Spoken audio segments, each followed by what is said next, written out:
افغان عوام کے ساتھ ہماری کوئی دشمنی نہیں ہے. ہم افغانستان کے خلاف جنگ کبھی سوچ بھی نہیں سکتے. یہ انڈیا کا خواب ہے. مجھے دکھ ہوا جب میں یہ دیکھتا ہوں کہ ان کی لیڈرشپ انڈیا میں جا کے کشمیریوں کے خلاف بیان دے رہے ہیں. Are you a Muslim that way? اور آپ اپنی شریعہ ہمارے اوپر بھی نافذ کرنا چاہتے ہیں. مودی کے دماغ کو چڑھ گیا کہ یہ تو ایسے ہے، ہم ابھی حملہ کریں گے، آزاد کشمیر بھی ہمارے پاس ہوگا، ورلڈ پاور بنے گا، یہ ہوگا وہ ہوگا. وہ غبارہ پھٹا تو دھماکے کی آواز ساؤتھ ایشیا میں نہیں پوری دنیا میں سنی گی. بڑے عہدے پہ انڈیا میں چھوٹا بندہ بیٹھا ہے مودی. کوئی بھی اسٹیٹس مین کبھی یہ حرکت نہ کرتا.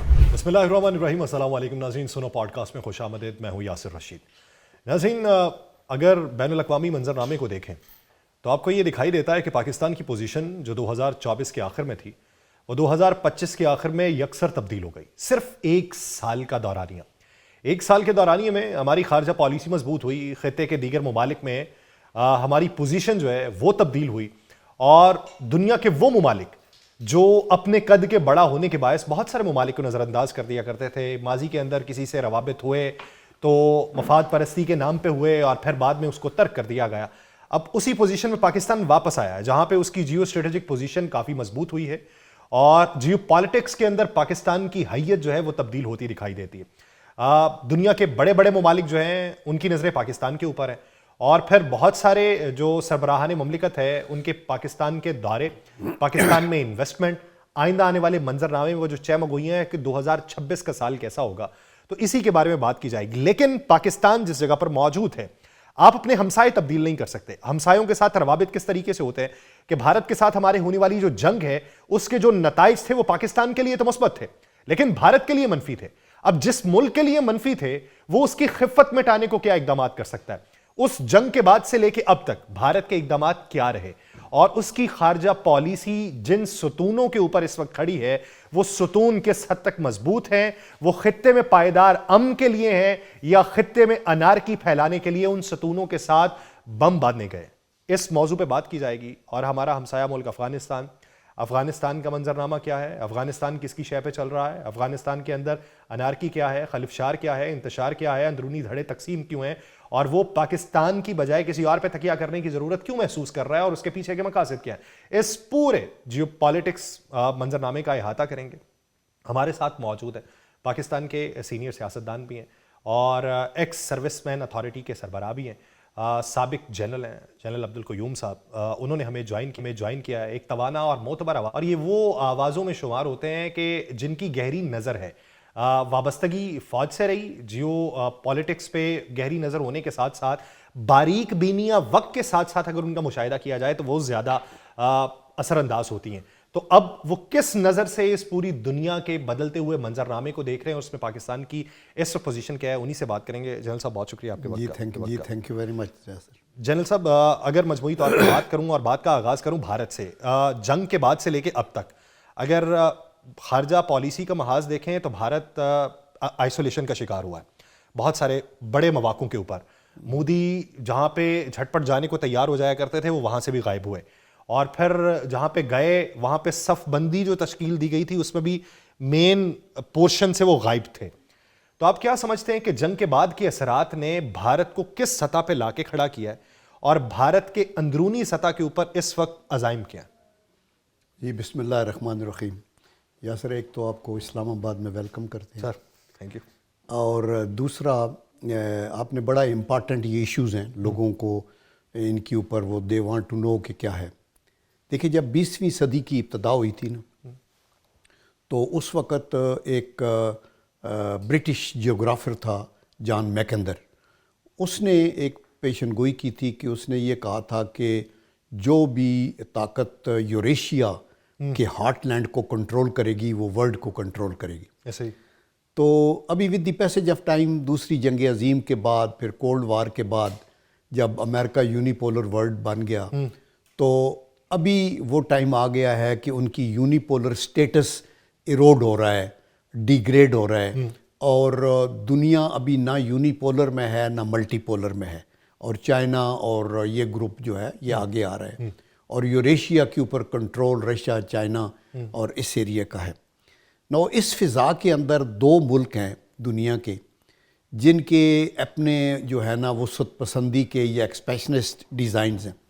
ایک ہے اسرائیل جو گریٹر مڈل ایسٹ کی بات کرتا ہے, ایمبیشنز کم نہیں ہو رہی.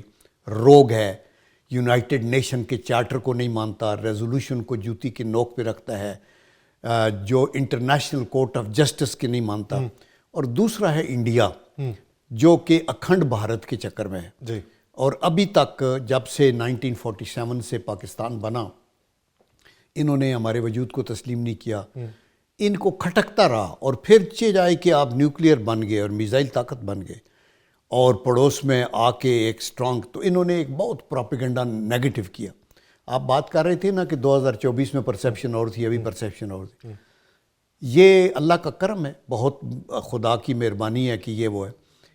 24 تک انڈیا کا پروپیگنڈا, ہنود و یہود کا پروپیگنڈا پاکستان کے خلاف بڑا مؤثر رہا. یہ بیسکلی ہیں بھی آئیڈیولوجیکل کزن ہے نا دونوں اسٹیٹ. جی آئیڈیولوجیکل کزن. اور دیکھیں انہوں نے یہی کہا کہ روگ کنٹری ہے, آرمی روگ ہے, ڈیفالٹ ہونے والے ہیں, ان کے ایسے بکھرے ہو جائیں گے, بلوچستان یہ ہوگا وغیرہ وغیرہ. اور فوج کے اوپر ان کا, چونکہ ان کو پتہ تھا کہ پاکستان کا جو سینٹر آف گریوٹی ہے وہ فورسز, اللہ عوام کی امنگوں کے ساتھ چلنے والی آرم فورسز کے اندر ہے, اور پھر آرم فورسز کے اندر ان کی لیڈرشپ میں ہے. تو اس لیے سینٹر آف گریوٹی پہ اٹیک کرو, تو دے سٹارٹڈ ڈوئنگ دیٹ. لیکن پھر اللہ نے کرم یہ کیا کہ 25 مئی 2025 میں حالات بدلے, اور انہوں نے اس خوش فہمی میں, جب یہ میرے خیال ہے مودی کے دماغ کو چڑھ گیا کہ یہ تو ایسے ہے, ہم ابھی حملہ کریں گے, آزاد کشمیر بھی ہمارے پاس ہوگا, ہم سیور کر دیں گے کراکورم ہائی وے کو, سی پیک کو ختم کریں گے, نو پرابلم. لاہور کی بندرگاہ پہ بھی قبضہ, پھر لاہور کی بندرگاہ پہ پھر بعد میں جھوٹ آئے نا. جب وہ آگے آئے تو دے ور اپ فار اے سرپرائز. اور اس نے جو پاکستان کی خدا کے کرم سے آرم فورسز کی رسپانس تھی under their leadership of 3 services chiefs, and اس کے اندر جو کوارڈینیٹر تھے وہ یہ فیلڈ مارشل عاصم منیر صاحب, چیف آف ڈیفنس فورسز. اس وقت تو ان کے پاس یہ عہدہ نہیں بھی تھا, لیکن beyond the call of duty بھی for the sake of country انہوں نے سب کو ڈو ٹیل کیا. اور اس چیز میں رسپانس میں صرف لینڈ فورسز, ایئر فورس اور نیوی نہیں تھے, اس کے اندر سائبر وار بھی تھی, اس کے اندر اسپیس کا ایلیمنٹ بھی تھا, اس کے اندر سب سی بھی ریکوائرمنٹ تھی. یہ سارا کوارڈینیٹڈ میڈیا وغیرہ کو کر کے تو اللہ نے کرم کیا کہ اس سے نہ صرف یہ کہ ساؤتھ ایشیا میں پاکستان کا ایک امیج میں ٹوٹل چینج آ گئی, بیلنس آف پاور بالکل شفٹ ہو گیا. شائننگ انڈیا پتہ نہیں کیا کرنے والا, ورلڈ پاور بنے گا, یہ ہوگا وہ ہوگا, وہ دھڑم کر کے اس غبارے سے ہوا نکلی. اور میں نے کئی چینل پہ کہا ہے کہ وہ غبارہ پھٹا تو دھماکے کی آواز ساؤتھ ایشیا میں نہیں پوری دنیا میں سنی گی. اللہ نے کرم کیا, پرسیپشن ابھی آپ یہ کہہ رہے ہیں چینج ہوئی ہے, اور دیٹ از اس کے لیے آپ نے ورک کیا ہے. ہم خدا کے کرم سے پہلے بھی اپنے طور پہ سٹرانگ تھے, آرم فورسز اور سیکنڈ ٹو نن وہ کوشش کرتی ہیں, لیکن پروپیگنڈا ہمارے خلاف سخت تھا. ابھی ہمارے لیے یہ ہے کہ ہمیں یہ دیکھنا ہے کہ اس پرسیپشن کو جو ہمارے متعلق بلڈ ہو گئی ہے اللہ کے کرم سے, اس پہ ہم پورے اترنے کے لیے ہم نے اپنے گریبان میں بھی بہت کچھ دیکھنا ہے. ہم نے اپنی معیشت کو مضبوط کرنا ہے, ہم نے اپنے سیاسی منظرنامے میں یکجہتی لانی ہے, ہم نے اپنی آرم فورسز کو ایکوپ کرنا ہے, ہم نے اپنی فائنانشیل مینجمنٹ ٹھیک کرنی ہے, یہ ڈیٹس وغیرہ کے ایشوز یہ وہ ان ایڈیشن ٹو سفارتکاری اینڈ آل. تو انڈیا کا جو آپ نے کویشچن کیا تھا وہ یہی ہے کہ ابھی they are leaking their wounds, اور انہوں نے کہا سندور کا آپریشن ختم نہیں ہوا اور وہ جاری انہوں نے کیا ہوا ہے, اور اس کے لیے لانچنگ پیڈ افغانستان رکھا, ان کو وہ کیا, پیسہ دیا, کہا کہ یہ تو سیلیبل ہے, ان کو تو مرسنریز کے طور پہ یوز کریں گے. لیکن خدا کے کرم سے آپ کی فوج, آپ کی قوم, آپ کی سیکنڈ لائن فورسز, آپ کی لا انفورسنگ ایجنسیز ساری ایک شیشہ پلائی ہوئی دیوار کی طرح کھڑی ہے, اور یہ دہشت گردوں کا بھی خاتمہ ہوگا. اور پاکستان کے کوئی اوفینسو ڈیزائن نہیں ہے, ہم دفاع کے لیے ہیں. اور اللہ کے کرم سے نہ صرف ساؤتھ ایشیا میں بلکہ مڈل ایسٹ کے اندر آپ دیکھیں کہ پاکستان کے ساتھ سعودی عربیہ معاہدہ کر رہے ہیں, اور پاکستان کی ایک سے ہے پوری اس کے اندر, اور اس امیج کو ہمیں آگے لے کے جانا ہے. بس شرط یہ ہے کہ ہم اپنے طور کے اوپر اپنے ملک میں ایک یکجہتی کریٹ کریں, اور اپنے دوست اور دشمن میں تمیز کریں, اور ایک ایکسٹیریئر منور جو ڈپلومیٹک فیلڈ میں ہے وہ ایک اسٹرانگ ایکسٹیریئر منور ہو. شہباز شریف صاحب اینڈ اسحاق ڈار صاحب کی ٹیم ساتھ عاصم منیر صاحب بھی مل کے انہوں نے اپنا ایک گڈ ول کریٹ کیا. آپ نے دیکھا نا ایک سے ایک. ابھی انڈونیشیا کا پریزیڈنٹ ادھر آئے ہو, اس سے 2 دن پہلے کرگستان کا تھا. سینٹرل ایشین ریپبلک کو بھی کھلنا ہے. آپ نے انڈونیشیا مسلمان ملکوں کا سب سے بڑا آبادی کے لحاظ سے ملک ہے. اور سیکنڈلی اگر پاکستان 145 کنٹریز میں ملٹری وائز جو ابھی 2025 کی ریٹنگ آئی ہے, ہم 12th ہیں تو انڈونیشیا 13th ہے, ایز کلوز ایز دیٹ. اور ان کے پاس بھی رفلی میرے خیال ہے 62 رافیل بھی ہیں, اور ڈیفنس کا ان کا اپنا اللہ کا کرم ہے. میں گیا بھی ہوں انڈونیشیا میں کئی دفعہ وزٹ بھی کیا. اور یہ جو پریزیڈنٹ آئے ہیں یہ اس وقت لیڈر آف دی اپوزیشن تھے, یہ آرمی کے چیف بھی رہے ہیں پہلے. میں جب سینٹ میں تھا تو ہمارا ایز اے سینیٹر وزٹ ہوتا رہا. تو اس لیے آپ کا یہ جو پروگرام کر رہے ہیں یہ اٹ از گڈ پروگرام, اور ان چیزوں کو ہائی لائٹ کرنا چاہیے. ابھی آپ کا کوشچن ہوگا. سر میرا سوال یہ ہے کہ اس جنگ کے بعد اگر آپ بالخصوص انڈیا کی دفاعی معیشت کو دیکھیں, ان کے گولز دیکھیں, تو ایک بڑا دھچکا انہیں S-400 کا لگا, اور پھر اس کے بعد رافیل کا جتنا نظام بنایا گیا تھا وہ زمیں بوس ہوا, جس کی وجہ سے ڈسالٹ ایویشن یا ڈاسو ایویشن جو ہے اس کو بھی بڑا نقصان بھگتنا پڑا بھارت کی وجہ سے. حالانکہ انہوں نے تو کوئی خامی نہیں چھوڑی تھی رافیل کے اندر, اب وہ تو پائلٹس کی کاریگری پہ منحصر ہونا تھا. لیکن کپل آف بلینز ڈالر کے نئے معاہدے بھارت کرنے جا رہا ہے, اور اس نے کیے بھی ہیں. اسلحہ امپورٹ بھی کیا ہے, نئے ڈرونز بھی اسرائیل سے منگوائے جا رہے ہیں. پھر رشیا کے ساتھ اس کے جو ایگریمنٹس ہو رہے ہیں وہ Su-57 کے ہو رہے ہیں, وہ S-500 کے ہو رہے ہیں. تو اسے یہ لگتا ہے کہ شاید اسلحہ زیادہ جمع کرنے سے وہ جو اس کی ساکھ گری ہوئی ہے وہ بحال کرے گا. اس کے پیچھے اس کے مقاصد کیا ہیں؟ کیونکہ اس سے خطے میں تو اسلحے کی ایک نئی دوڑ شروع ہوگی. ظاہری بات ہے ہمارا مخالف اسلحہ جمع کرنا چاہے گا, ٹیکنالوجی نہیں لگانا چاہے گا, تو ہم ہاتھ پہ ہاتھ دھرے تو نہیں بیٹھیں گے کہ بھائی جان ہم تو امن چاہتے ہیں تو ہم ایسا نہیں کریں گے. ہمیں اپنی دفاعی لائن تو مضبوط کرنی ہے نا, تو ہم اس کے مقابلے میں کریں گے. تو یہ جو ایک خطے کی دوڑ شروع ہو رہی ہے, بھارت کے اصل مقاصد اپنے اس پوسچر کو کلیئر کرنا ہے جو وہ غبارہ اس کا پھٹا ہے, اس کو دوبارہ سے ترتیب دینا ہے, یا اس کے مقاصد کچھ اور ہیں؟ دیکھیں ہندوستان کا جو ہے نا, ان کے اندر جو وہ ہوا ہے وہ یہی ہے کہ ہم ورلڈ لیڈرز بنیں, ہم ایک بین الاقوامی پاور بنیں, ہم اوپر جائیں. اور unfortunately they can't tolerate any strong country in their neighbour. That is why آپ دیکھیں کہ جتنے نیبر ہیں بنگلہ دیش سے لے کے پاکستان تک, سری لنکا, مالدیپ اور آسام, اور سارے ہر کسی کے ساتھ پنگا انہوں نے وہ لگائے ہوئے. تو ان کے جو ڈیزائن ہیں وہ ایکسپینشن کے ہیں. ادروائز آپ دیکھیں کوئی سین ایلیمنٹ کبھی اس حالات میں جب 2 نیوکلیئر کنٹریز ہیں اور ڈیجیٹلائز بیٹل فیلڈ کے اندر تباہی و بربادی ہو سکتی ہے, پورے گلوب کی ہو سکتی ہے. آپ ایک وداؤٹ ڈکلیئرنگ وار, آپ ایک انٹرنیشنل سرحد کو عبور کر کے تو اسلام آباد پہ بھی گولے مار رہے ہیں, تو ادھر بھی مار رہے ہیں, تو ادھر مار رہے ہیں. یہ نائیو ہے نا. مطلب ہے بڑے عہدے پہ انڈیا میں چھوٹا بندہ بیٹھا ہے, مودی, کوئی بھی اسٹیٹس مین کبھی یہ حرکت نہ کرتا.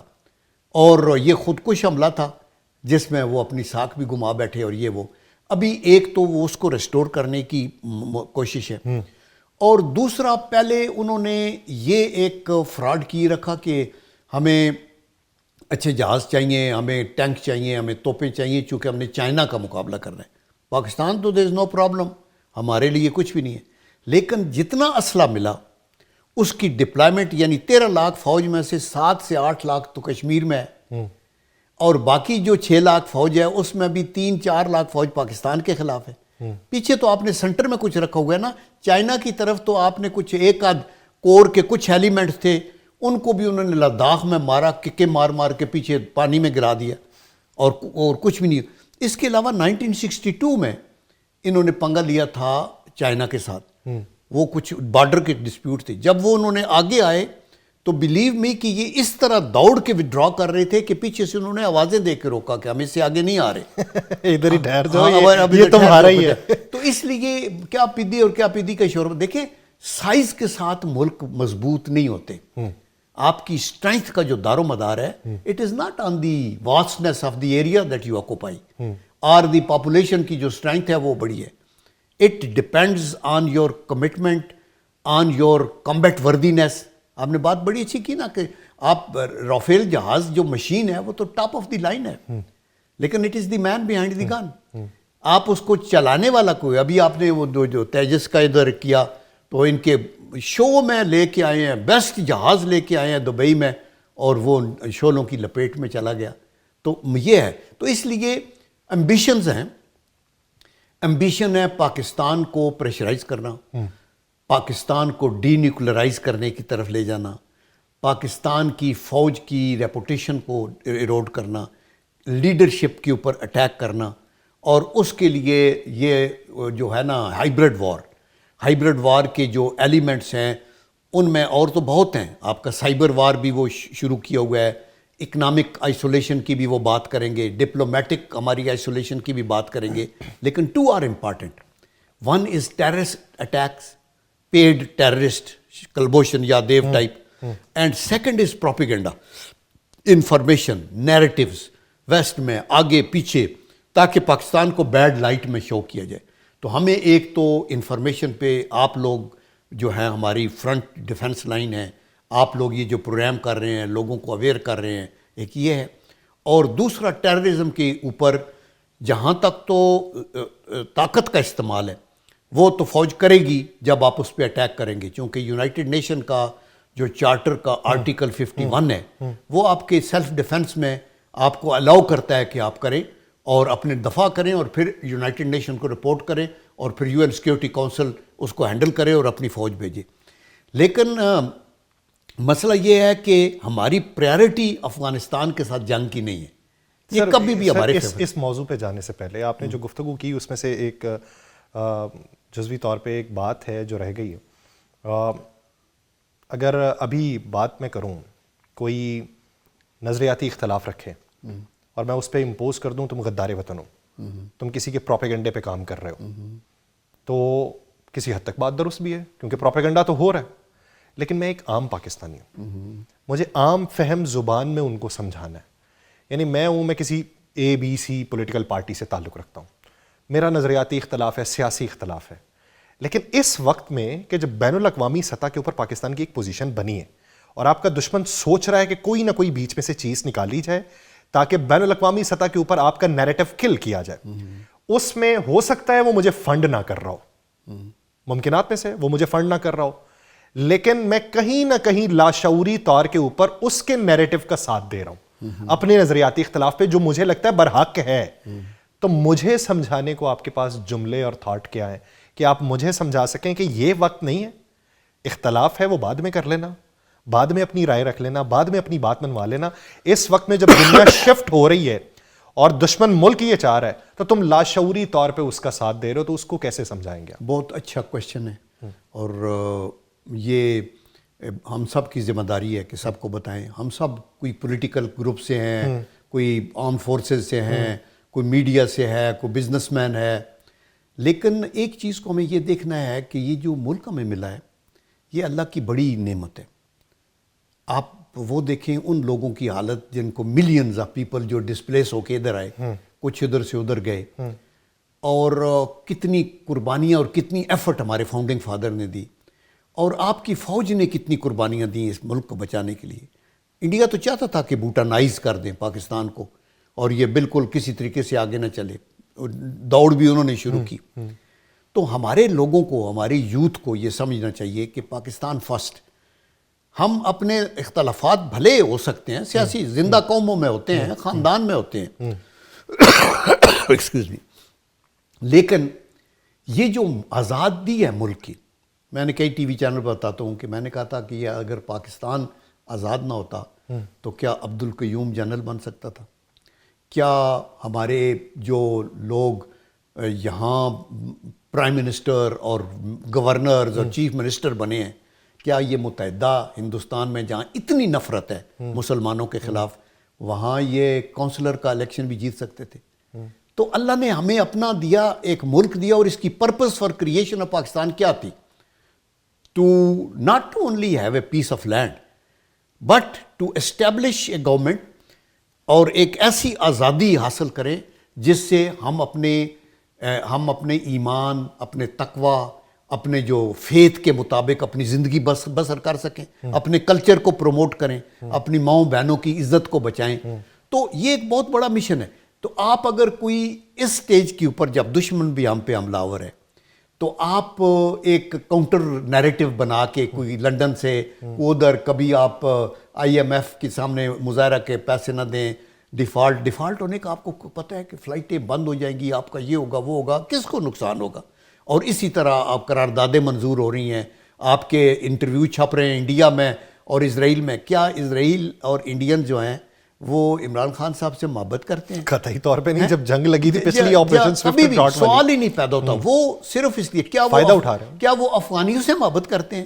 یعنی اگر اپنے پڑوسی امیجیٹ نیبر سے نہیں ہیں، اگر ود ان انڈیا مسلمان جو بیٹھے ہیں ان کے ساتھ آپ ان کو مار مار کے دمویا کر دیتے ہیں، ان کو آپ گوشت کے الزام میں آپ پھانسولی پہ چڑھا دیتے ہیں، ان کو کہیں ہوٹل میں جائیں تو کمرے نہیں ملتے، مسلمان ہیں کمرہ نہیں دیں، تو کیا وہ انڈیا آؤٹ آف لو کر رہے؟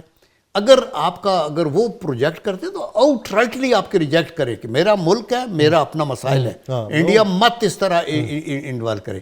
تو اس لیے جو میں ہمیشہ کہتا ہوں کہ ہم اپنے خون کیوں دے رہے ہیں؟ آپ کا سپاہی، young soldier, captain, major, colonel, brigadier, general, آپ دیکھیں کہ وہ سارے، مشتاق بیگ ہمارے لیفٹنٹ جنرل تھے، آفس سے آئی اسپیشلسٹ ڈاکٹر تھے، آفس سے نکل کے تو وہ گھر سے نکل کے آفس جا رہے تھے تو یہاں صدر میں خودکش دھماکہ ہوا اور وہ شہید ہوا. آج ان کے نام پہ ایک ہاسپیٹل ہے چکوال کے اندر، میں چونکہ وہاں رکھتا ہے. اسی طرح اور ہمارے ساؤتھ میں آگے پیچھے بہت سے لوگ، ان کے بچے یہ ہو گئے. تو لیکن ایون دین فوج آگے کھڑی ہے، فوج آگے قربانیاں دے رہی ہے. تو اس پہ احمد ندیم قاسمی نے بڑا اچھا ایک شعر کہا کہ بہت سا قرض مشیت کا ہے میرے سر پر، میں سر ہی کیوں نہ کٹا دوں کہ کچھ ادا ہو جائے. دیکھیں تو ہم اپنا خون دیتے ہیں. میں وار ویٹرن ہوں، جنگ میں نے لوگوں کو دیکھا ہے. یہی ہمارا یوتھ ٹرینڈ PMA سے ہم نکلتے ہیں نا تو جذبہ ہوتا ہے، نہ بچوں کا سوچتا ہے نہ کس کا سوچتا ہے. کہتا ہے بنیا انڈیا کوئی ہماری ہم کسی کے ملک میں جا کے قبضے کرنے والے نہیں ہیں. دفاع اسلام کا جو کانسیپٹ بھی ہے نا وہ ہمیشہ امن کر رہا ہے. جنگ کی بھی اجازت نہیں تھی. یہ تو نبی کریم صلی اللہ علیہ وسلم جب مدینہ آئے تو سورہ قتال نازل ہوئی کہ جی ابھی آپ کے اوپر حملے ہوں گے تو دفاعی جنگیں. نبی کریم صلی اللہ علیہ وسلم نے سب غزوے، سب دفاعی جنگیں لڑی. ہم آج بھی سعودی عربیہ کے ساتھ ہمارا ڈیفنس پیکٹ ہے. یہ نہیں ہے کہ ہم مل کے تو ہم الگ کئی شریک کریں گے. تو ہماری جو یوتھ ہے، میں یوتھ پارلیمنٹ کا پاکستان کا بھی چیف پیٹرن ہوں اور ان کو اکٹھا بھی کرتے ہیں. بڑے اچھے اچھے لڑکے ہیں، یہ ہمارا اثاثہ ہے. لیکن ان کے اندر ڈرانے ڈالنے والے جو باہر سے اور ادھر سے اپنے اقتدار کی خاطر، دکھ کی بات ہے کہ آپ اپنے اقتدار کے لیے آپ اس درخت کے تنے کو کلاڑی سے یا کلوتری سے کاٹنا چاہتے ہیں جس کی شاخوں پہ آپ کے آشیانے ہیں، آپ کے بچے ہیں، آپ کے. ہم دیکھیں ہم سے پہلے فور فادرز کدھر ہیں، ہم کدھر ہوں گے کل کوئی ایک جنریشن، اس کے بعد آگے جنریشن. لیکن پاکستان خدا کے کرم سے زندہ رہنے کے لیے بنا ہے. یہ درس دینا چاہیے سر، اس کے لیے اتحاد ضروری ہے. یعنی اپنے وطن کے حوالے سے یہ پیغام دشمن کے سامنے بھی دینا چاہیے کہ وطن ہم سے لے لے تو جو لینا چاہے، یہ سر ہے، یہ دھڑ ہے تو جو لینا چاہے، یہ بازو، یہ تیشہ تو جو لینا چاہے، یہ مٹی، یہ گیہوں تو جو لینا چاہے، فقط اس کے بدلے تو خود کو بچا لے. وطن اپنے باہر فصیلیں بنا لے، فصیلوں کی بنیاد ہم پہ اٹھا لے. ہم وطن کو بچاتے ہوئے جان دے دیں، ہم وطن کو سجاتے ہوئے جان دے دیں. تو وہ پیغام جو پہلے ماؤں سے ملا کرتا تھا اب سینہ بسینہ منتقل ہونا کم ہو گیا، لیکن ہمیں اپنے حصے کا جو فرض ہے وہ ادا کرتے رہنا چاہیے. چلیں سر، میں اب آتا ہوں دوسرے پارٹ کی طرف کہ افغانستان کے ساتھ ہم قطعی طور پہ نہیں چاہتے تھے ہماری کبھی جنگ ہو. ہم نے برادر ملک کہہ کے ہمارا پکارا، ہم نے میزبانی کی، یہاں تک میزبانی کی کہ ہماری مارکیٹس کے اوپر راج ہونے لگا ان لوگوں کا. اور معلوم ہی کم پڑتا ہے کہ ادھر پنجاب میں پنجابی یہاں پہ کبھی بازار پہ راج کیا کرتے تھے، اب افغانی ہیں. کراچی میں بھی یہی صورتحال. اب آ کے نقطۂ اختلاف کہاں سے جنم لیتا ہے جہاں پہ ان کے خمیر کے اندر تھوڑی سی تبدیلی آتی ہے اور ان کی اینک کا نمبر ہی تبدیل ہو گیا؟ دیکھیں افغانستان کی تاریخ آپ دیکھیں نا تو یہ ایک ٹرائبل سوسائٹی رہی ہے, کبھی بھی اسٹرانگ سینٹرل گورنمنٹ نہیں رہی, مار داڑ کے اوپر ہی رہے ہیں, پیسہ کے اوپر یہ آگے پیچھے کرتے رہے ہیں. اور پاکستان نے جب سوویت کا ان کے اوپر قبضہ ہو گیا تو فور فرنٹ میں آ کے اپنے $150 ارب کی اکانومی کا لاس کیا, 80,000 لوگ بہت اس کے بعد بھی ہمارے شہید ہوئے, اور سب کچھ کیا. تجارت ان کو کھلی کرنے دیتے ہیں, ٹرانزٹ ٹریڈ, اور یہ ادھر سے بھر کے کنٹینر جاتا ہے تو جلال آباد کھلتا ہے تو واپس مغل ہو جاتا ہے. سب کچھ کرنے کے باوجود ہم یہ کہا کہ ایتھنک ڈویژن ہے ویسٹرن بارڈر کے اوپر, اگر 2 کروڑ پشتون ہماری طرف ہیں تو 2.5 کروڑ ان کی طرف ہیں. لیکن یہ جو حکومتیں آئی ہیں نا, یہ کبھی بھی ابھی جو افغانستان میں حکومت آئی ہے یہ کیا وعدہ کر کے آئی ہے دعا میں؟ نمبر 1 کہ ہم آئیں گے تو وہاں پہ ہم الیکشن کرائیں گے اور ایک نمائندہ حکومت ہوگی. نمبر 2 ہم عورتوں کے حقوق اور ہیومن رائٹس کا خیال رکھیں گے. نمبر 3 ہم اپنی سرزمین کو دہشت گردی کے لیے استعمال نہیں ہونے دیں گے. آ کے ساروں کا مطلب آپ کی بات کی کوئی بات نہیں ہے. جب ہم دیکھیں آپ کے 30 لاکھ مہاجرین ہمارے پاس ہیں, اور مجھے باخدا یاد ہے 50s میں جب میں اسکولوں میں پڑھتا تھا تو ہمارے گاؤں میں, یہ چکوال کے علاقے میں بھی, پٹھان لوگ کابلی ادھر سے آتے تھے, کھوتے کھڑکے سارے گھوڑے شوڑے لے کے, ہم ان کو گھروں میں جگہ دیتے تھے, وہ ادھر ہی رہتے تھے, لکڑیاں چیتے تھے. وہ بڑا اس وقت تو نہ گیس تھی نہ بجلی تھی نہ کچھ, دیہاتوں کا مسئلہ ہی ہو رہا تھا. محبت کا رشتہ تھا, ان کی ہیلپ ہوتی تھی, وہ اپنا کام کرتے تھے اور ہم ان کو گلے وہ ڈرائی فروٹ لے کے آتے تھے, ادھر بیچتے تھے وغیرہ. ہم ابھی بھی افغان عوام کے ساتھ ہماری کوئی دشمنی نہیں ہے. ہم افغانستان کے خلاف جنگ کبھی سوچ بھی نہیں سکتے. یہ انڈیا کا خواب ہے کہ کوئی طریقہ ہو کہ ان کو 2 وار میں کریں. ہم یہ صرف چاہتے ہیں کہ افغانستان نمبر 1 اپنی سرزمین پہ یہ جو TTP ٹائپ ایلیمنٹ ہے اس کو پکڑے. القاعدہ بھی وہاں ہے اور آئس خراسان بھی وہاں ہے. القاعدہ آئس خراسان طالبان کے بھی خلاف ہیں لیکن TTP کے دوست ہیں, تو وہ ایک بلیک میل بھی ہو رہے ہیں طالبان. سیکنڈلی 14 ایتھنک گروپس ہیں افغانستان میں, ایسے ہی جس میں وزیری بھی ہیں, آپ کے جو ہے نا قندھاری بھی ہیں, بلوچ بھی ہیں, پٹھان بھی ہیں, آپ کا یہ جو دادن الائنس کے لوگ ہیں, اور اس میں قندھار گروپ ہے, ادھر حقانی گروپ ہے. انہوں نے ساروں کا یہ دل ہے کہ ایک مشترکہ حکومت ہو, اوپن الیکشن ہو اور ہم آگے آئیں. آپ ان کو لے کے آئیں, آپ ایک مضبوط حکومت بنائیں, آپ کی پذیرائی بین الاقوامی سطح پہ بیٹر ہوگی. آپ میں سے کچھ کہیں گے کہ عورتوں کو باہر نہیں نکلنے دینا, نہیں پڑھانا, کچھ کہیں گے نہیں ایسے نہ کرو, تو آپ کا ایک بیلنس ویو پوائنٹ سامنے آئے گا. ہمیں اس سے غرض نہیں ہے کہ آپ اپنے ملک میں کیا کرتے ہیں. ہم یہ کہتے ہیں کہ آپ کی سرزمین سے اٹھ کے اگر ہمارے ہاں لوگوں کو کولڈ بلڈڈ مرڈر کریں گے, اور پولیس مین اور جو رینجرز اور سیکنڈ لائن فورسز اور آرمی کی چیک پوسٹوں پہ حملے کرو گے, تو پاکستان کے پاس کوئی آپشن اور نہیں ہوتی کہ وہ اس کا دفاع بھی کرے. اور یہ وہ سر یہ ایسا تو نہیں ہے کہ عبوری حکومت ہے اور الیکشن کے لیے بین الاقوامی سطح پہ بھی دباؤ ہے, قبولیت مل نہیں رہی, تو ان کو عبوری حکومت کو دوام دینے کے لیے یہ سرحدوں پہ کشیدگی چاہیے؟ یا یہ بھی ایک ٹیکٹکس ہوتی ہے نا, جیسے مودی کی ہے. بہار میں الیکشن ہوئے تو وہ جب وہ انڈیا کے اندر یہ مذاق بنا ہوا ہے خود, وہ کہتے ہیں یہ کیا وجہ ہے, موبلائزیشن ہو رہی ہے, سرحدوں پہ حالات خراب تو نہیں ہو گئے, مطلب ہے کہ نہیں الیکشن تو نہیں ہو رہے, یہ آپ سرحدوں کی طرف جا رہے ہیں. تو وہ یہی کرتے ہیں. لیکن افغانستان کو یہ ریئلائز کرنا ہے کہ آپ کے لیے تو گڈ ول ہے ہمارے پاس. ہمارے فارن منسٹر بھی گئے, ہمارے ڈیفنس منسٹر بھی گئے, انٹیلیجنس لوگوں کو بھی ہے. آپ ہمارے ساتھ انٹیلیجنس شیئر کریں, آپ ہمارے ساتھ ہاٹ لائن لگا لیں, آپ کی ہم فیسیلیٹیٹ کرنے کو ہیں تیار. آپ صرف ان کو راس کریں جو کہ بارود بھر کے لے کے آتے. یہ بارود ہم پاکستان آرڈننس فیکٹری سے تو نہیں سپلائی کرتے نا ان کو, اور نہ ہی آپ کے پاس ہے کوئی بڑی ایسی فیکٹری جس میں بارود بنتا ہو. یہ تو انڈیا ہی آپ کو دیتا ہے اور باہر سے آتا ہے اسلحہ, اور کچھ آپ نے امریکن کا $7 بلین کا وہ رکھا ہوا ہے, وہ ڈمپ شمپ آپ استعمال کر رہے ہیں. تو اس لیے افغانیوں کو یہ سمجھنا چاہیے, یہ طالبان میرے خیال میں پرولانگ کرنا چاہتے ہیں, جیسے آپ کہہ رہے ہیں نا, اپنے اسٹے کو. اسرائیل نے جب شروع کی نا جنگ, یہ غزہ پہ دھڑا دھڑ, ساری دنیا تو لعنت کر رہی ہے, انٹرنیشنل کورٹ آف جسٹس کہہ رہی ہے نہ کرو, اور سارے برا بھلا کہہ رہے ہیں. تو کسی نے بل کلنٹن سے پوچھا کہ یہ کیوں ہو رہا ہے ایسے؟ اس نے کہا کہ نتن یاہو ایک تو اپنی کرپشن چھپانا چاہتے ہیں, اینڈ سیکنڈلی اپنے اقتدار کو طوالت دینا چاہتا ہے, چونکہ اس کی بھی کولیشن ٹائپ گورنمنٹ ہے اور یہ پیچھے ہوگا تو اس کا یہ کرے گا. ہمارے حاکموں کا مسئلہ یہی ہے. اگر افغانستان میں بھی ایسے ہو رہا ہے تو یہ انفارچونیٹ ہے. پاکستان ان کی مدد کو تیار ہے, ان کی ٹریننگ ہو سکتی ہے, ایجوکیشن میں, ہیلتھ کے اندر ان کی ٹریڈ کو پروموٹ ہم کر سکتے ہیں. ہم ان کے رستے یوز کر کے سینٹرل ایشین ریپبلک کو جائیں گے, اس میں بھی ان کا صلہ ہوگا. لیکن سر آپ کیا سمجھتے ہیں کہ ابھی وہ چابہار کو سیکنڈ آپشن کے طور پہ انڈیا ان کے سامنے رکھ رہا ہے, سنہری طور پہ پورٹرے کر کے, جو راستہ بھی لمبا, فریٹ چارجز بھی زیادہ, اور پھر جو ڈیلی بیسس کی گوڈز ہیں اس کی ایکسپائری ڈیٹ بھی ہو سکتی ہے. تو کتنا عرصہ مزید لگے گا کہ افغانستان کو خود ریئلائز ہو جائے گا کہ معیشت اس پہ بھاری پڑنے لگی ہے, اور پاکستان سے منہ موڑنا ان کے لیے مشکل تھا, اور وہ جن کا بار اپنے کندھوں پہ اس وقت اٹھائے بیٹھے ہیں وہ ٹی ٹی پی کا, وہ کندھوں سے اتارنے کو تیار ہو جائیں گے؟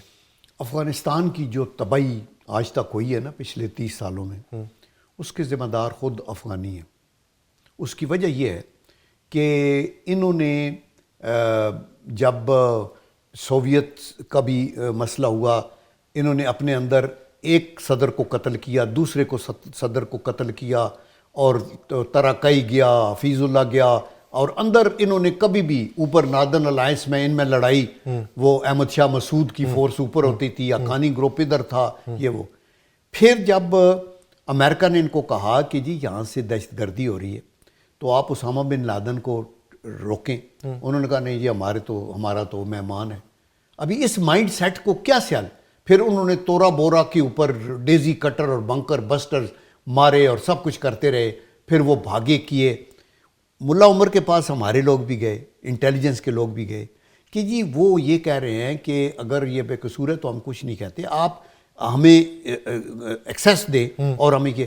انہوں نے کہا نہیں, ملک تباہ کرا دیا, ملا عمر بھاگ گیا, سارے ادھر ہو گئے, اینٹ سے اینٹ بج گئی, ایک نسل کو تباہ کو برباد افغانستان کا کر دیا, اکانومی کے کھنڈرات بن گئے. انہوں نے کوئی سبق نہیں سیکھا تاریخ سے. اور ابھی جب پاکستان بخدا ہم اتنے خوش تھے کہ طالبان آ گئے اور یہ بڑی اچھی ایک اچھی بات ہوگی, تو مجھے دکھ ہوا جب میں یہ دیکھتا ہوں کہ ان کی لیڈرشپ انڈیا میں جا کے کشمیریوں کے خلاف بیان دے رہے. وہ انڈیا جہاں یہ طالبان کیا کہتے ہیں, ہم شریعہ, ہم اسلام, ہمارا عورتوں کو پردہ ہوگا, یہ ہوگا. بابری مسجد کے ساتھ کیا کیا انڈیا نے, مسلمانوں کے ساتھ وہاں کیا ہو رہا ہے, کشمیری لیڈروں کو کیسے وہ ہینگ کر رہے ہیں. تو آپ کا کیا ضمیر, are you a Muslim that way, اور آپ اپنی شریعہ ہمارے اوپر بھی نافذ کرنا چاہتے ہیں. تو میرے خیال میں یہ ان کی جو یہ موجودہ لیڈرشپ ہے, آئی تھنک کہ ان کے بھی جو ہے نا وہ سوئی اڑی ہوئی ہے, اور یہ اپنا نقصان جیسے پہلے کرایا یہ کراتے رہیں گے. ہماری پھر بھی تگ و دو یہ ہونی چاہیے کہ ہم ان کو انگیج کریں پولیٹیکلی, ڈپلومیٹیکلی, بین الاقوامی پریشر, اکنامک سٹرینگولیشن کا وہ اربا بھی استعمال کریں, اور ان کو سمجھانے کی بات کریں کہ بھائی آپ دیکھیں یہ آپ کے ملک کے مفاد میں بھی نہیں ہے. پاکستان کو آپ مسخر نہیں کر سکتے.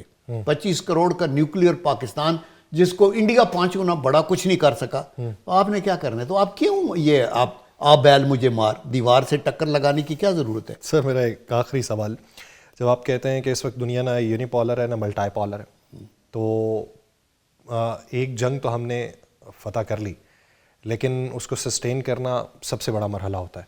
کیونکہ اگر آپ دیکھیں ایران بہت بڑی ریاست ہے, رشیا بہت بڑا ملک ہے, یا جتنی بھی بڑی طاقتیں ہیں وہ اپنے آپ کو طاقت سے بھی مضبوط کرتی ہیں, معیشت سے بھی مضبوط کرتی ہیں.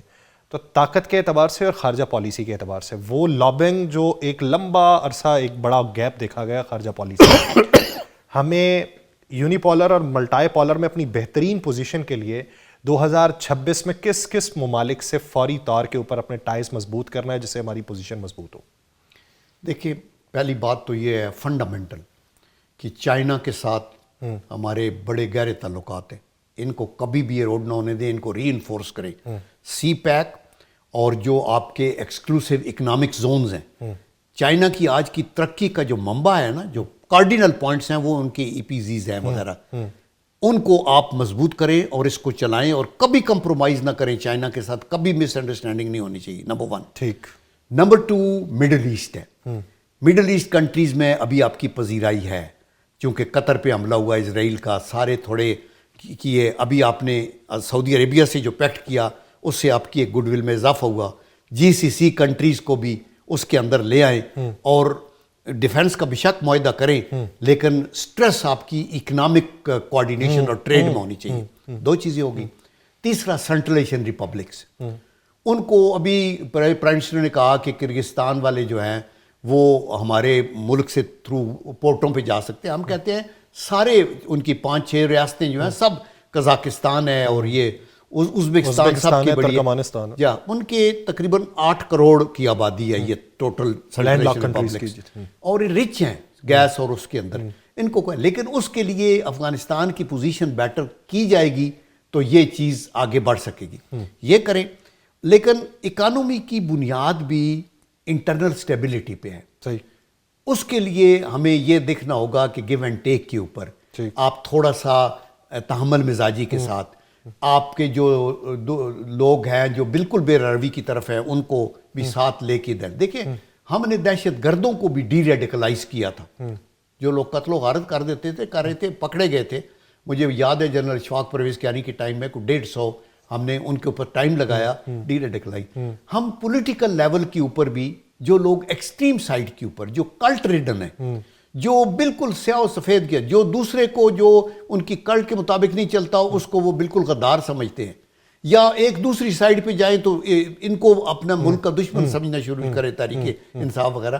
آئی think you have to draw a balance and bring in. دیکھیں ڈائیلاگ سے ہر چیز حاصل ہو سکتی ہے, اور یہ جو لیتھل پروپیگنڈا آرم فورسز اور اس کی قیادت کے خلاف ہے یہ روکنا ضروری ہے, اور ملک کے اندر گروتھ کو بڑھانا ضروری ہے. We need reforms in agriculture, reforms in industry, more allocation for education.